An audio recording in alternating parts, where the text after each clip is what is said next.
Hello मेरे प्यारे बच्चों, आप सब कैसे हैं। जैसा कि आज कक्षा 10 की क्लास में त्रिभुज पढ़ रहे थे, ट्रियंगल। तो त्रिभुज में पढ़ रहे थे, चैप्टर नंबर 6 है आपका, ट्रियंगल पढ़ रहे थे। आप जानते हैं कि प्रमेय 3 आपने कंप्लीट कर लिया था बच्चों।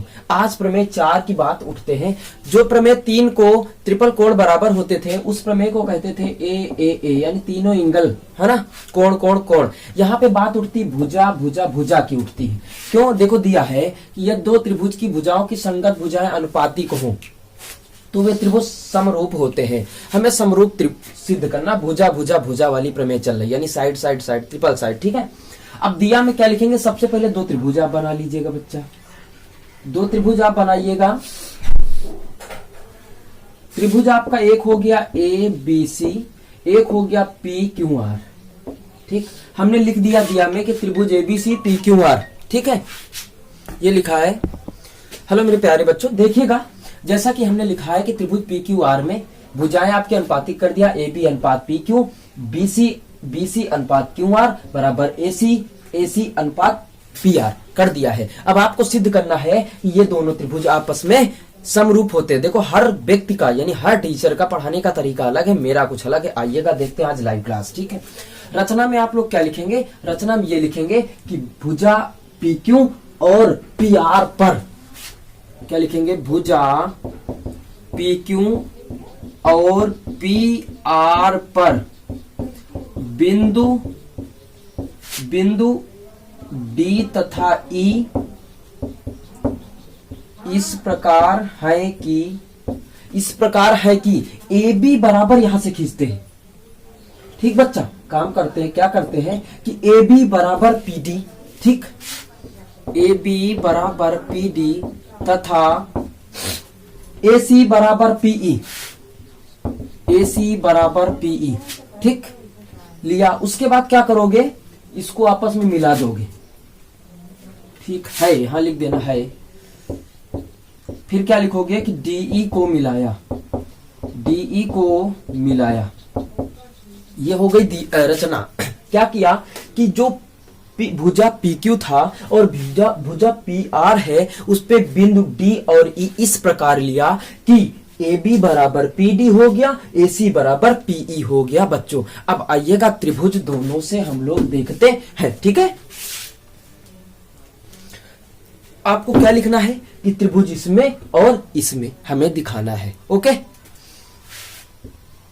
त्रिभुज ए बी सी और त्रिभुज पी डी ई में, अब इसकी बात कर रहे हैं हम लोग। ठीक है, पहले क्या करेंगे? पहले हम लोग देखो, आप बात समझिएगा, पहले ये वाला त्रिभुज इस वाले त्रिभुज के यानी पीडीई के समरूप कर देंगे। उसके बाद जो पीडीई त्रिभुज है वो पी क्यू आर के समरूप कर देंगे। तो ये वाला इसके भी समरूप था, ये वाला इसके भी हो गया, एक्चुअली ये वाला फिर इसके हो जाएगा। यही हमें सिद्ध करना है।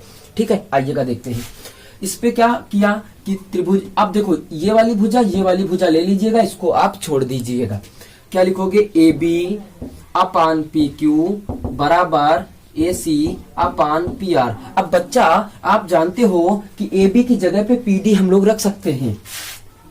ए बी की जगह पे क्या रख सकते हैं? पी डी, यानी पी डी अपान पी क्यू बराबर उस जगह क्या रख सकते हैं? पीई अपान पी आर।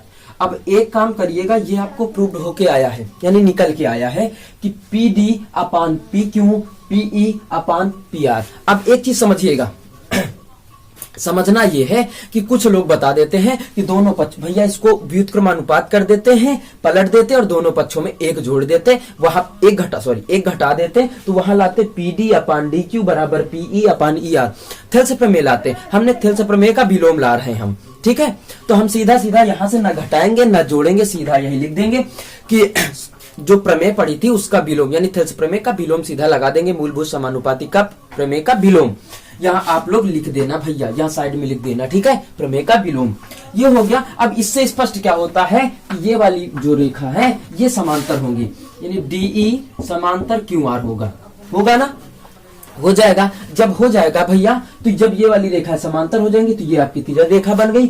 तो ये वाला कोण संगत कोण बन जाएगा। ये तिर्यक रेखा हो जाएगी तो ये वाला कोण संगत कोण बन जाएगा। आइए आगे लिख देते हैं कि कोण D बराबर कोण Q तथा कोण E बराबर कोण R।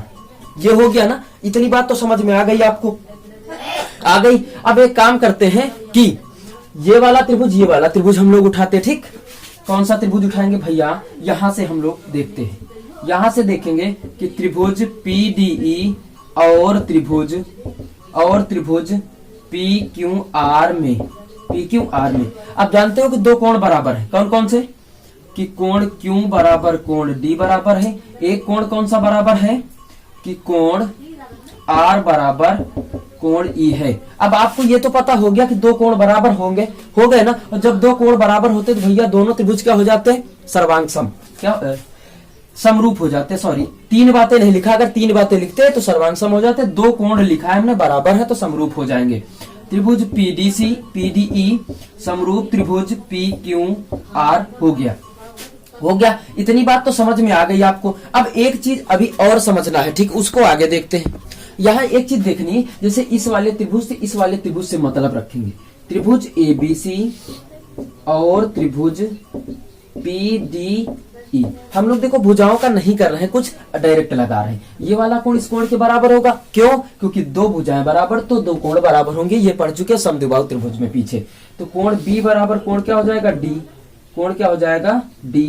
कोण C बराबर क्या हो जाएगा, कोण E। और देखो दो कोण बराबर तो ये वाला त्रिभुज इस त्रिभुज के समरूप हो जाएगा। त्रिभुज ABC समरूप त्रिभुज PDE हो जाएगा कि नहीं हो जाएगा। अब एक चीज भैया ये चीज देखनी कि PDE इसके भी समरूप है, PDE इसके भी समरूप है, यानी ये वाला फिर इसके हो जाएगा। तो क्या लिखेंगे, त्रिभुज, इसलिए त्रिभुज ABC समरूप त्रिभुज PQR। ये आपका प्रोसेस, ये आपकी सिद्ध हो गई। कुछ लोग क्या करते हैं, भुजाएं लेते हैं तो ये वाली जो भुजा है इसके बराबर दिखाते हैं, ये वाली फिर इसके बराबर दिखाते हैं। यार काहे को बवाल करोगे, सीधा आप हल कर लोगे। ये आपकी 4 नंबर प्रमेय हो गई बच्चों।